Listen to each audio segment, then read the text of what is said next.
Et c'est à travers ce baiser qu'elle se transforme... Pardon.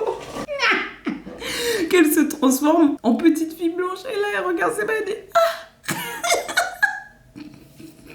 Dem dem. C'est dem dem. Dem. Lauren the Storyteller. Votre série là, violence sur violence. Ça a jamais été aussi difficile pour moi de regarder une série en fait parce que je me suis forcée à la regarder juste pour pouvoir la traiter et ça empire, c'est de pire en pire, c'est de mal en pis, 3,14733333. C'est horrible. On crève les yeux, coups de hache dans le dos, torture, étranglement, suspension, bébé étouffé, viol. C'est tellement terrible que on peut même pas rigoler, on peut même pas en parler de manière même semi-ironique quoi. Pour ceux qui n'ont pas vu la vidéo précédente, je vous invite à aller la voir, c'est un live donc c'est un peu plus décousu. Mais là je suis en train de finir le dernier épisode et c'est horrible, il n'y a rien qui va. Alors j'ai mes notes ici, donc je vais juste les commenter if you bear with me, please. Ah oui, dans la vidéo précédente, j'avais dit que ce qui me gênait le plus, c'est que on se demandait quel était l'objectif des personnages, que c'est pas très clair, c'est pas établi dès le début, et en fait, c'est un truc tout bête, c'est la survie. Bien sûr, c'est de pouvoir survivre, mais il me semble que je l'ai dit en fait. Mais les enjeux sont pas assez forts, et puis surtout, c'est pas logique. Je spoil dans cette vidéo, donc si vous n'avez pas vu la série, je vous invite à ne pas aller la regarder. Allez juste voir ma vidéo précédente où je détaille pas mal de moments. Mais là, je vais commenter les épisodes 5 à 10. Alors, on a un épisode où on a un flashback dans le passé, où on apprend quel est ce fameux fantôme, donc ce qui hante cette famille depuis le début, et c'est la perte de leur 3e enfant. Alors, les scénaristes ont pris soin de nous cacher la présence des 2 filles dans les fameux flashbacks où ils vivaient tout seuls, où la femme, Mrs. Emery, vivait seule dans une maison, dans un espèce, c'est même pas, c'est hyper désertique en fait, c'est même pas un champ, c'est même pas, c'est bizarre, bon bref, elle vivait seule là-bas, donc on sait pas si c'est un bébé qu'ils ont eu avant les 2 petites filles, ou qu'ils ont eu après les 2 petites filles. C'est un bébé qu'ils ont eu après les 2 petites filles, c'est leur petit frère, et donc ça peut expliquer en fait les conséquences que ça a eu sur les 2 petites filles de perdre leur petit frère de manière aussi horrible. Alors, le truc que je trouve pas logique, ils achètent une maison parce qu'il a eu un taf, un excellent travail d'ingénieur, et leur première réaction c'est d'aller dans un quartier où il y a que des blancs racistes, alors qu'ils ont vécu un événement horrible à cause de ça déjà. Donc tu pourrais croire que la réaction du père ce serait de protéger sa famille et d'aller juste dans un quartier où il y a des noirs en fait. Vu que c'est le cas à Watts, Los Angeles, c'est le cas et peut-être que ça l'éloigne un peu du travail, mais c'est plus safe, n'est-ce pas? Et puis même dès les premiers événements où il jouait de la musique hyper raciste, le volume était à fond dans la rue et tout, le père il aurait dû prendre ses briques et ses braques, sa famille, les 2 petites filles et partir quoi. Pas logique. Ah oui. Alors j'ai vu la fameuse scène, j'ai refusé de la regarder personnellement, j'ai vu que ça arrivait, j'ai senti la tension monter dans l'épisode et j'ai dit non, j'ai skippé, j'ai ni vu la scène triggering et j'ai ni vu le décès du bébé de manière aussi horrible d'ailleurs. Et je me demande qui a écrit ça parce que c'était absolument pas nécessaire et c'est absolument on n'a pas besoin de ça en ce moment quoi. J'ai refusé de regarder ça. Une des scènes que j'ai le plus détestées, hormis les scènes gratuitement violentes, c'est les scènes où les 2 filles chantent comme une comptine et en plus c'est en écho comme ça. We don't trust mama, we don't trust mama. Et j'étais là mais qu'est-ce que ça imprime dans le cerveau des gens en fait, de l'audience en général? Ça veut dire quoi en fait? Je trouve ça particulièrement... Pour moi en fait, la personne qui a écrit ça, il y a beaucoup d'autodétestation en fait. Tu ne peux que ne pas t'aimer pour écrire un truc pareil et te dire ouais, ah ouais c'est de la dope, ah ouais c'est génial, non mais c'est horrible. Les 2 filles disent on ne peut pas faire confiance à notre mère. On ne peut pas faire confiance à notre mère, on ne veut pas finir comme elle. Pardon. On voit pas de scène où les petites filles pleurent parce que leur petit frère leur manque. On voit pas de scène où les petites filles, tu vois, sont très câlines ou chaleureuses avec leur mère parce qu'elle a vécu un traumatisme, un double traumatisme. En plus de ça, non. On voit par contre clairement une scène où elles disent qu'elles veulent pas finir folles comme leur mère. On sait pas si la mère en question est folle et surtout, elle vient de vivre un traumatisme en fait. Donc ce serait plus logique d'expliquer, bon, là maman ne va pas bien, tout comme la mère a expliqué papa revient de la guerre, donc il faut essayer de le ménager, c'est difficile pour lui ou c'est difficile pour elle en ce moment. Très bizarre. À la suite de ça, une scène qui m'a énervée aussi, c'est quand la mère lisse les cheveux de sa fille avec le fameux hot comb là, le comb que, voilà, donc dont j'ai fait l'utilisation pour slay the wig. La brûle en fait, brûle sa fille parce qu'elle a une espèce d'hallucination où toute sa tête brûle. C'est génial cette métaphore. on n'a pas du tout compris. On n'a pas vu ça venir en tant que femme noire. C'est-à-dire que effectivement, elle est en train de lui lisser les cheveux et sa tête prend feu. Enfin, c'est tout ce que ça implique en termes de... Je vais pas vous faire une leçon en fait de cheveux crépus qui sont lissés, de représentation de la beauté noire, des souffrances que le cuir chevelu a vécues. Mais qu'est-ce qu'on s'en fout en fait de nous faire une hallucination où la tête de sa fille brûle, ce qui signifie aussi que peut-être qu'il y a un désir de tuer sa fille. Enfin... Oh, y a rien qui va.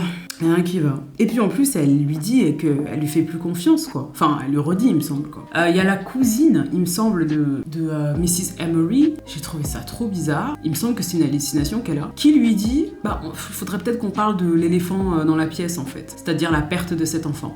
Mais bon, je t'en ferai pas en parler. Dire à quelqu'un, il faut qu'on en parle. La personne te regarde blank, puis lui dit, mais bon, je t'en ferai pas parler. Que quand tu seras prête, puis lui redit qu'il faut en parler. Je refuse de croire que c'est pour nous faire comprendre qu'elle hallucine la vision de sa cousine et que dans sa tête c'est le bordel. Je refuse de croire ça. C'est quelqu'un qui a écrit ça et que c'est mal écrit et c'est tout, quoi. Voilà. Ah oui, alors attends. Quand on parle de ça, je pose mon téléphone parce qu'on va passer un petit moment dessus quand même. La jeune fille, donc l'aînée, va à l'école. C'est la seule fille noire. Et elle se fait une amie, une petite blonde avec les yeux bleus. Moi, je l'appelle, on lui a créé une alliée blanche, en fait. Ce qui est relativement mignon, parce que c'est ce que j'ai cru. Donc j'ai dit, oh, bon, ok. Quel est l'intérêt dans une série horreur? Qu'est-ce qui va se passer? Et là, cette scène, elle était vraiment... Je suis désolée, c'est la scène que... En fait, non, c'est la pire scène de toute la série. Hormis les scènes hyper violentes. Dans les scènes les moins violentes, c'est la pire scène. Donc on les voit lier une espèce d'amitié. La petite fille blonde lui fait comprendre qu'elle est très jolie. Ruby, je crois qu'elle s'appelle, lui dit, mais pourquoi t'es pas dans l'équipe des cheerleaders en fait? Sous-entendu, t'es assez jolie pour être dedans, quoi. Comment ça se fait? Et du coup, elle décide de s'entraîner ensemble. Elle lui fait comprendre que toi aussi t'es jolie pour une fille noire. On est en 2021, on n'est pas en 2014. On est en 2021, on n'est pas sur un blog. On est en 2021 dans une série américaine, t'es jolie pour une fille noire. Est-ce qu'il y a encore des gens qui disent ça déjà? Bon, première question. Et puis deuxième question, qu'est-ce que ça apporte à l'histoire? En plus, il n'y a pas de lien. Il n'y a pas de lien avec ce qui se passe après. Parce que après ça, on comprend en fait que cette petite fille-là, c'est une espèce d'hallucination. Elle n'existe pas. Et c'est Ruby, il me semble que c'est son prénom, se projette à travers elle, aimerait être aussi belle qu'elle, ou du moins aimerait ressembler à ça si elle était blanche, quoi. Et elles font une espèce de chorégraphie de cheerleader. Et là, d'un coup, les cheerleaders deviennent monstrueuses et se tordent. Et j'ai dit, mais à quoi ça sert de nous montrer ça? En fait, j'ai pas compris du tout. Et puis, vraiment, quand je vous dis un fantasme, c'est gore, en fait. C'est ça, cette série, en fait. Et puis, elle lui dit, t'es belle, hein. Et après, elle lui fait un bisou sur la joue. Ensuite, elle lui fait un bisou sur la bouche. Et c'est à travers ce baiser qu'elle se transforme... Pardon. Qu'elle se transforme en petite fille blanche. Et là, elle regarde ses mains et dit yeah. Mais ouais, elle regarde ses mains et elle lui dit mais comment t'as fait ça? Oh, j'ai regardé cette scène et j'ai dit pardon, j'ai mis pause et j'ai dit putain mais... Donc genre il y a des budgets qui sont alloués pour faire des trucs comme ça mais c'est immonde quoi. Et après elle a les yeux bleus et tout. Elle est horrible. Et après, elle a les yeux bleus. Attends, je suis toute... j'ai chaud. Ouais. Et donc, elle devient blanche. Et puis, on se rend compte qu'en fait, c'est une de ses hallucinations. Et elle se fout un pot de peinture. Elle se fout un pot de peinture sur le corps, le visage. Et elle s'avance en mode... Genre en mode, elle est pom-pom girl. Tout le monde la regarde, genre... Girl, what is you doing? Je ris de tristesse, hein. C'est pas drôle du tout en fait, hein. C'est pas drôle du tout. Et puis elle rentre à la maison et tout, et c'est le moment où je crois son père il pète un câble en mode il comprend que sa famille ça va pas. Parce que lui de son côté, il y a un homme qu'il arrête pas de voir qui s'appelle, écoutez bien, The Tap Dance Man. The Tap Dance Man. Tap dance qui signifie claquette, donc c'est le claquettiste quoi. Bon, grosse référence au minstrel show, au spectacle de ménestrel où on avait des acteurs noirs ou du moins des blancs qui se brimaient en noir. Donc se brimer en noir, tu fais tes claquettes et tu fais un spectacle pour l'audience qui est principalement blanche. Et ce personnage apparaît d'ailleurs à plusieurs moments, mais un des moments les plus intéressants, c'est quand le père, on lui annonce que il va pas avoir son bonus alors que toute la team a eu un bonus et il y a un orchestre noir qui joue et puis là le Tap Dance Man apparaît et il chante, quoi. Et en fait, c'est un acteur noir à qui on a mis de la peinture encore plus noire et on lui a mis juste les yeux et les lèvres en blanc. Et ce mec apparaît souvent, lui parle et lui chuchote des trucs à l'oreille en rapport souvent en fait pour le défier sur son rôle de patriarche. Encore une fois, si vous avez regardé ma vidéo sur Parasite, mais ça arrive, et pour lui faire comprendre que t'es un peu lâche, t'es peureux, t'as vu ce que ta femme a vécu, t'étais pas là quand même, tu vas laisser ça arriver une deuxième fois, faut que tu protèges ta famille. C'est cette voix un peu diabolique dans sa tête. Mais moi, ce qui me met mal à l'aise, c'est que ce personnage, effectivement, du coup, joue le bouffon, le clown, en fait. Je sais que c'est fait exprès, mais ce que j'aime pas, c'est que c'est utilisé à ces fins-là. Je sais pas si vous voyez ce que je veux dire. C'est-à-dire que c'est une espèce de... C'est une réflexion de lui-même, en fait. C'est comme s'il se regardait dans le miroir et que on lui projetait son reflet. Et ce qui est intéressant, c'est le seul truc un minimum intéressant dans la série, c'est que chaque personnage a un peu son double monstrueux. Donc la toute petite fille avec Miss Vera, elle, qui est un espèce de fantôme qui est sorti de son bouquin de petite fille, qui a une espèce d'énergie hyper négative et elle est juste horrible. Ruby avec cette petite fille blonde à qui elle veut ressembler. Le père avec Da Tap Dance Man. Et la mère qui hallucine tout le temps. Et en fait qui hallucine souvent, je sais pas si vous avez remarqué, si vous avez regardé la série, particulièrement des femmes noires en fait. Et souvent des femmes noires proches. Donc soit des femmes qui lui ressemblent, soit une cousine, quoi. On continue. Deuxième scène que j'ai le plus détestée. J'espère que vous êtes bien accrochés. Non, cette série, c'est vraiment n'importe quoi. Excusez-moi, mais c'est cruel pour rien. Mrs. Emory se retrouve dans un HP, dans un hôpital psychiatrique où elle trouve une dame qui a vécu dans la rue et qui a été rendue folle dans la même maison qu'elle, il me semble. On sait pas trop pourquoi. Donc la femme arrive, Mrs. Emory arrive et la femme lui dit le truc le plus évident du monde. Elle est très évidemment plus claire qu'elle de couleur de peau, elle est light skin. Et lui dit un truc du style half as bright so it's alright. L'air de dire tu as moitié claire, tu as moitié blanche, donc tu as la moitié moins du problème, quoi. Tu as moitié moins du problème. Et puis avant de lui dire ça, elle lui dit tes enfants vont te manquer une fois que tu les auras tués. Ouais, c'est pas comme si on n'avait pas vu ça venir sur 5 épisodes en fait. Nul. Et puis on voit un flashback de cette femme claire de peau qui...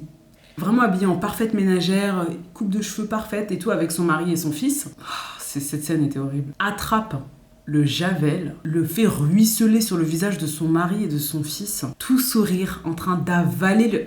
rien que de le verbaliser, ça me donne des frissons en fait. C'est-à-dire qu'à aucun moment, je ne comprends pas à quel moment ça s'est passé par la tête de quelqu'un et la personne s'est dit « Ah ouais, ça c'est du bon divertissement télé ». Non en fait, c'est juste sadique. Donc ils avalent le javel est sur le visage et ils sont tous sourire en train de chanter Half as bright so it's alright, quelque chose dans ce style-là, l'air de dire ils vont devenir plus clairs de peau. Donc au bout d'un moment, la réalité les rattrape, il y a du sang partout, ils gigotent dans leur sang, j'ai même pas envie de parler de ça, tellement ça m'énerve en fait, ça m'énerve. Il y a une autre scène que j'ai trouvée nulle, c'est-à-dire qu'on voit le mari se raser en fait, il me semble que c'est dans le même épisode où Mrs. Emory lisse les cheveux de sa fille, il se rase, et en fait la seule raison pour laquelle vous nous montrez cette scène, c'est pour nous dire qu'il va se couper. Donc c'est un espèce de signe annonciateur qu'il va se passer plein de trucs dans cet épisode. En fait, ça m'a juste rappelé la scène dans La couleur pourpre où, j'ai oublié son nom là, le mari de Whoopi, elle le rase en fait. Et en fait, voilà la différence. C'est que c'est pas lui qui se rase, donc il va bien se raser, et puis éventuellement s'il se coupe, c'est son tort, on passe à autre chose, tu mets un pansement. Mais là, c'est Whoopi qui le coupe et elle le déteste. Donc elle a l'opportunité de lui trancher la gorge. Et là, le suspense, il est là. Et là, la tension, elle est là. Parce que on sait pas ce qui va se passer, en fait. On sait pas ce qui va se passer. Est-ce qu'elle va aller jusqu'au bout? On a envie qu'elle aille jusqu'au bout, mais en même temps, on n'a pas envie qu'elle tue quelqu'un. Mais en même temps, ce mec, on le déteste. Mais en même temps, est-ce qu'il mérite de mourir? Il y a plein de questions qui se jouent en 5 secondes. Alors que là, dans leur série... c'est-à-dire qu'ils souffrent tellement que...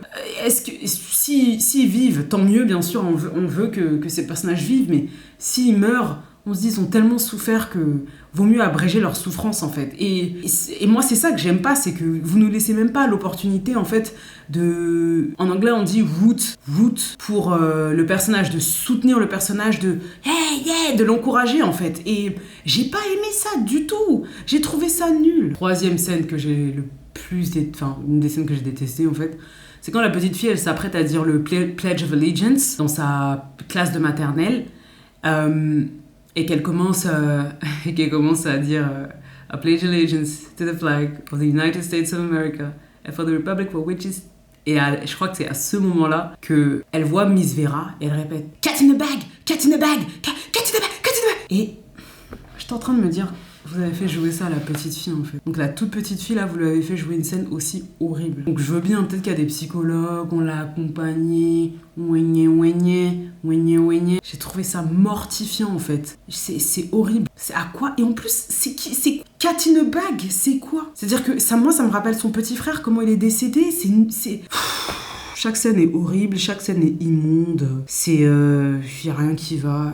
Y a rien qui va, les gars. Y a rien qui va. Scène que j'ai trouvée pathétique, c'est que elle se dispute avec Betty, donc sa voisine blonde, là, la chef des rebelles du quartier. Et puis Betty l'insulte, elle l'insulte du N-word. Et ma ligne préférée de toute la série, elle dit à sa fille, tiens mon sac, hold my purse. Et on s'attend à ce qu'elle fasse ce qu'elle fait. Elle va pour la frapper. Et sa fille qui lui dit « Voilà maman, montre-leur !» Et en fait, comment dire, ça fait 6-7 épisodes qu'on les voit souffrir dans tous les sens, les souffrances les plus horribles du monde. Le seul moment où la petite fille, elle est là, elle soutient sa maman, c'est quand sa mère met une claque, pas une boulette, non, une claque à la voisine qui les fait chier depuis le début. Et elle lui dit voilà, apprends-leur. Leur apprendre quoi en fait? Enfin, moi de ce que j'ai vu, c'est la famille qui souffre depuis le début. Hein. Ça va rien changer que la petite blonde Mrs. Betty elle se prenne une claque en fait. Et en fait, ce que ça a changé, et moi c'est ça qui m'a... Ce que j'ai trouvé assez spécial, c'est que sur les nerfs de rage, Betty enlève son parpaing, pas le parpaing mais le papier peint, elle enlève le papier peint. Elle appelle son milkman, elle appelle son laitier, il faut que tu fasses quelque chose, et je sais que je peux compter sur toi, en mode ils se rejoignent dans l'horreur et dans la folie. Sauf que, ce qui se passe au final, c'est que le laitier l'enlève et il essaie de la faire vivre dans un fantasme d'une épouse parfaite, parce qu'il est fou amoureux d'elle. Les gars, je suis tellement dépassée par cette série en fait. C'est-à-dire qu'on n'a pas du tout vu ça venir, le fait que le laitier était fou, on n'a pas vu ça venir. Et ça rajoute rien à l'histoire. C'est juste une excuse pour la faire disparaître et pour accuser Monsieur et Maury d'avoir enlevé Betty. Mais il y avait plein d'autres moyens de faire ça, sans impliquer que le laitier soit fou. Tout ce que vous auriez pu faire, c'est... effectivement, elle se barre avec le laitier, il la kiffe pour de vrai, il passe quelques nuits d'amour, et elle se rend compte que, je sais pas, j'en sais rien, peut-être qu'à un moment elle tombe enceinte parce qu'elle reste là-bas plus d'1 mois, j'en sais rien, ou que, en fait, la rage qu'elle a contre les Noirs, ce n'est pas une vraie rage, c'est une rage qu'elle a contre son mari, etc. Sans oublier cette scène, cette subtilité énormissime sur le mari qui... Voilà, c'est pas un homme de pouvoir, il a un côté très lâche, peureux, et elle sous-entend au début qu'il la trompe, et le flic qui sous-entend que, bon bah t'es on the down low, donc t'es gay, mais bon, t'inquiète, j'ai rien à personne. Je t'ai vu dans le bar du coin, c'est pas un bar où t'aurais dû être. Et je me suis dit, j'espère que, en fait, c'est pour nous induire en erreur, que en fait, je sais pas, le bar en question, c'est un bar de, c'est un bar de personnes qui soutiennent les droits civiques. Mais ça aurait été un cliffhanger de fou, quoi, ou c'est un bar anti-KKK, je sais pas, un truc dans ce style-là, en fait. Et je me suis dit, j'espère que c'est ça, mais en fait, là, c'est le dernier épisode, et je pense pas qu'ils vont reparler du mari, parce qu'ils ont tellement fait le lien entre le fait que c'était un peu heureux, et que il était dans un bar où il aurait pas dû être, et que t'inquiète, je dirais rien à personne, que je me suis dit c'est sûr, c'est ça en fait. Sauf qu'on s'en fout, ça ne rapporte rien, encore une fois, ça ne rapporte rien à l'histoire. Quand il y a des différents personnages dans une histoire, ils peuvent être là pour plusieurs choses, un ennemi, un antagoniste, des ressorts comiques, à faire avancer l'histoire, changer le personnage, l'influencer, mais là, c'est-à-dire qu'il peut très bien être lâche et peureux sans que ça ait un lien avec sa sexualité, ou du moins son orientation sexuelle en fait. Et je sais pas s'ils essaient de sous-entendre que c'est à cause de ça qu'ils avaient pas d'enfants, pas que elle était infertile ou que lui était infertile, mais qu'ils ne couchaient pas du tout ensemble. Mais c'est pareil en fait, ça rapporte rien à l'histoire. Et si c'est pour nous montrer une ménagère frustrée, vous pouvez juste faire ça avec lui qui la trompe, effectivement, soit avec des hommes, avec des femmes, ou mais le fait que ce soit pas un leader non plus, en fait je trouve que c'est très stéréotypé quoi. C'est très stéréotypé. Mais bon, en même temps c'est une Amérique des années 60 donc ça a du sens quoi. Mais en fait je crois que le vrai problème c'est que j'ai pas envie de voir ça dans mon écran. Voilà. C'est-à-dire que même si c'est une Amérique des années 60, donnez-nous une nouvelle perspective ou une perspective fraîche quoi. Vous voyez ce que je veux dire? La ménagère frustrée parce que son mari est on the down low et que du coup ils couchent pas ensemble, du coup elle veut juste tuer des noirs.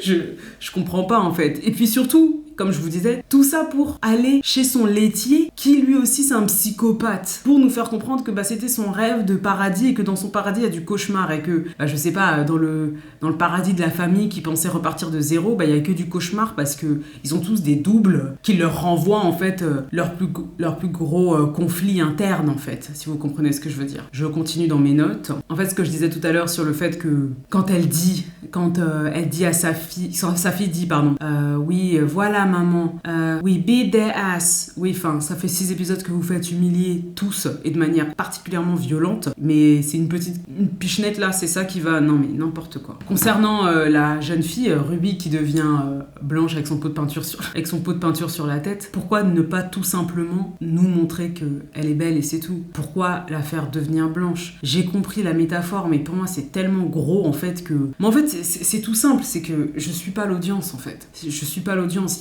C'est pareil, il y a un bouquin que j'ai lu, bien que je l'ai apprécié, du moins la première partie, je me suis dit, je suis pas l'audience. Je vous parle de The Vanishing Half, je crois que je le mentionne dans la vidéo précédente.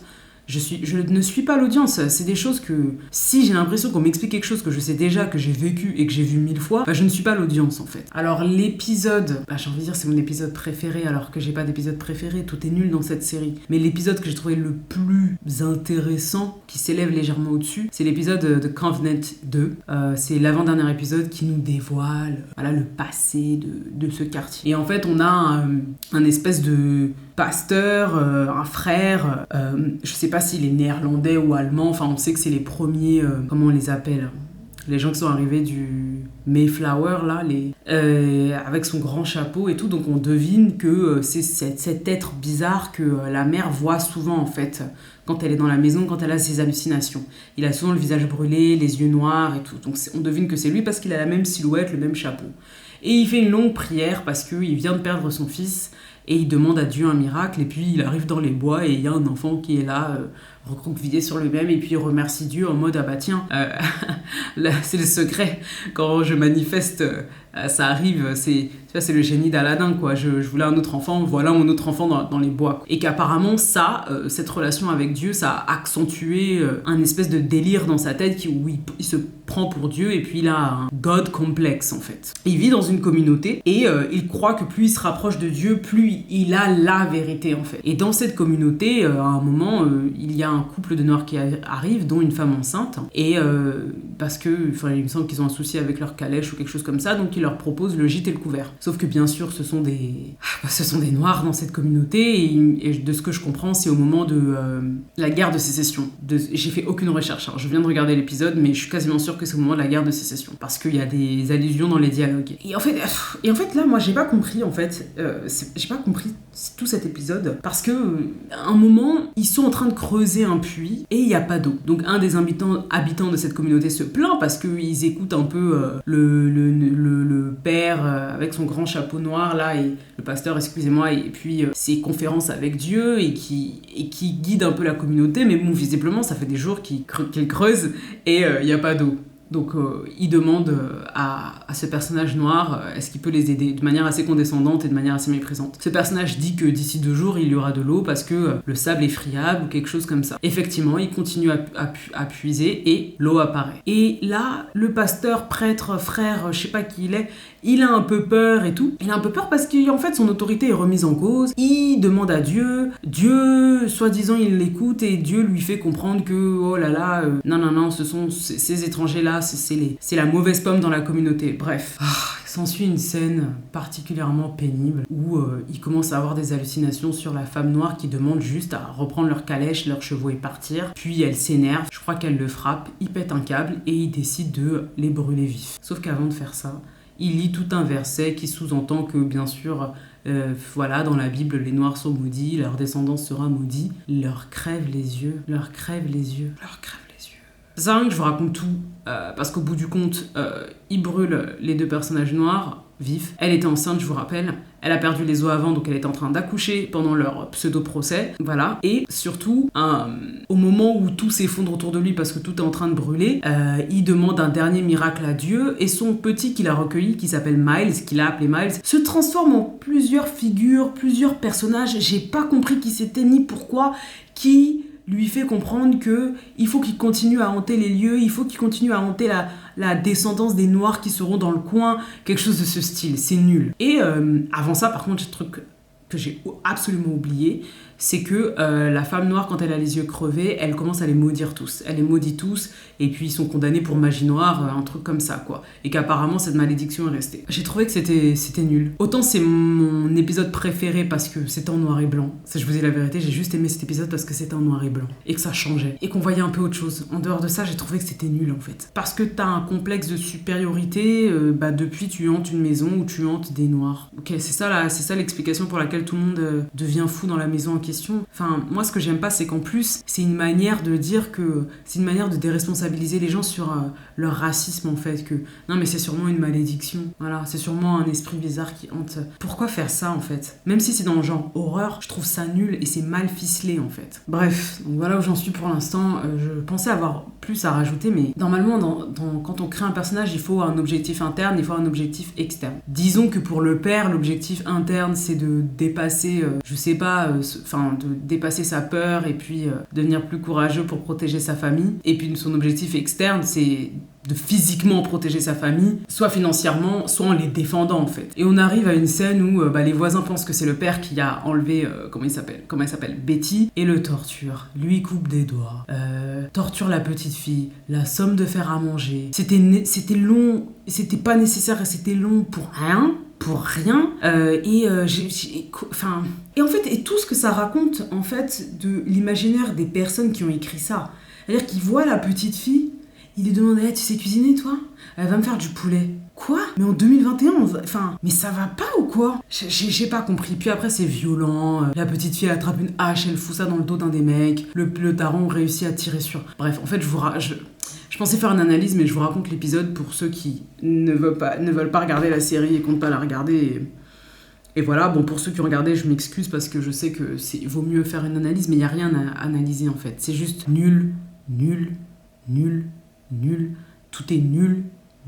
Il y a rien qui peut rattraper quoi que ce soit dans la série. J'ai même pas envie de la terminer tellement c'est nul. Le seul truc que j'ai trouvé un peu intéressant et qui est censé être une révélation, c'est quand ils s'apprêtent à s'échapper tous de la maison et le père trouve une boîte, il y a écrit CE dessus et en fait dedans il y a un squelette de leur bébé décédé. Là la mère elle craque et elle pleure et elle dit que elle arrivait pas à se résoudre à laisser son bébé où il l'avait enterré de là où ils viennent originellement et que voilà. Donc quand ils ont fait ça, moi, ce que je me suis dit, c'est est-ce que c'est pour nous expliquer que, voilà, c'est ce fantôme qui les hante? Ce qui pourrait être un petit peu logique, mais on s'en fout quand même, en fait, parce qu'on voyait ça venir, c'est-à-dire que c'est pas plus intéressant. C'est pourquoi qu'ils ont fait ça. Et l'épisode d'après, c'est pour nous justifier qu'ils ont mis la mère dans un hôpital psychiatrique. Ouais, enfin...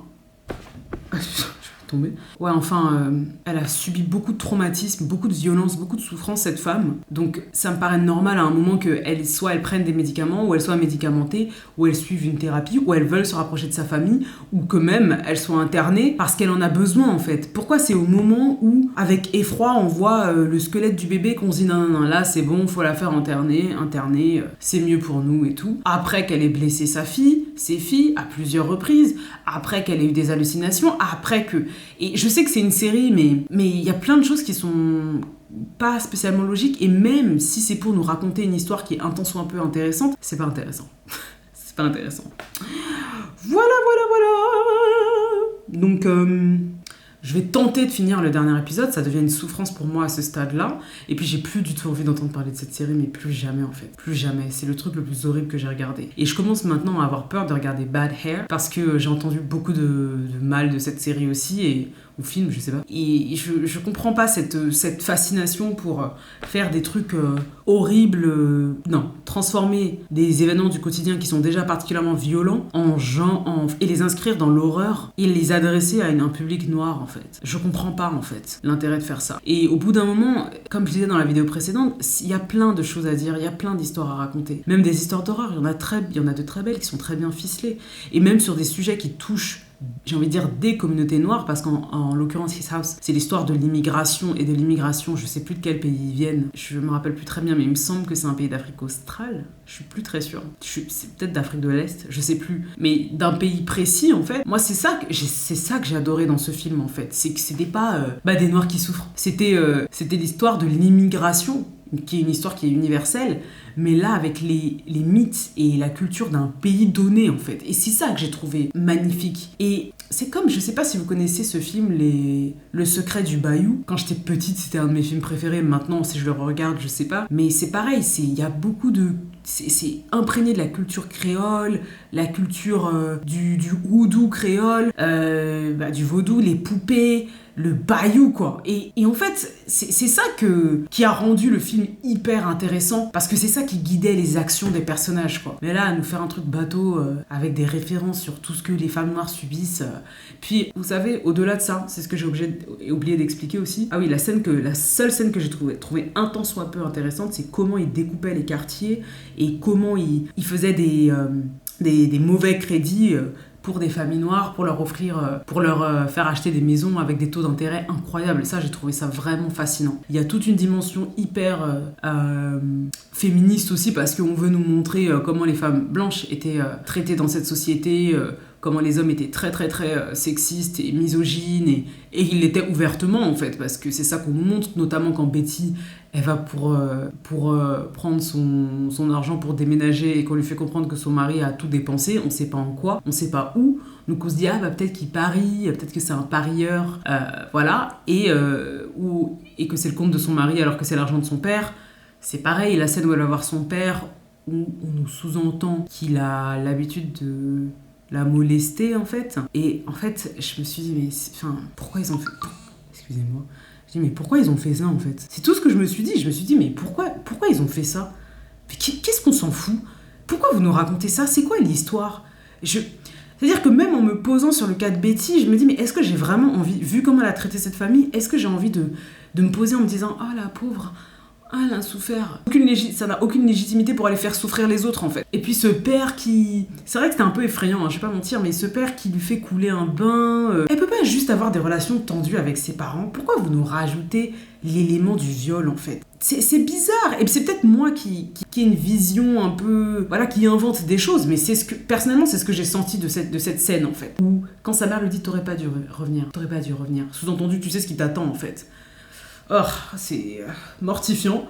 Et puis l'agent immobilière qui est autour de cette table de banquier, et qu'ils lui disent, mais c'est quoi ton idée de débile? Attends, mais t'es la seule femme ici, donc déjà comporte-toi.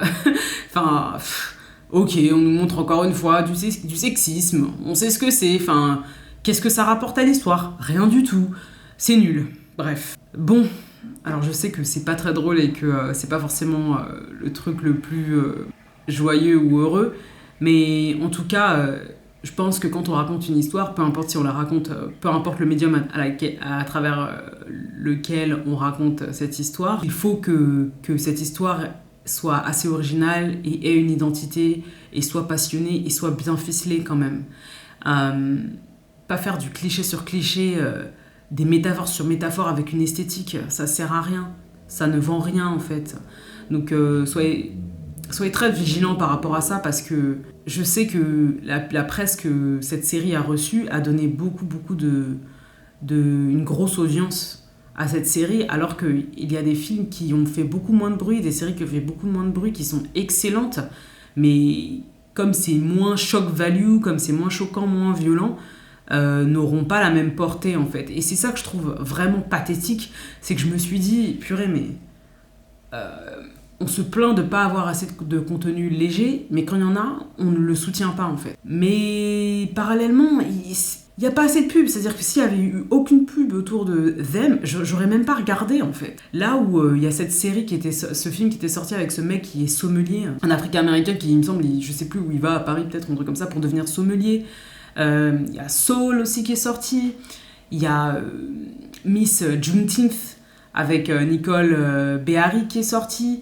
Il y a plein de petits films comme ça, un peu indés, ou même pas forcément américains, même des films africains.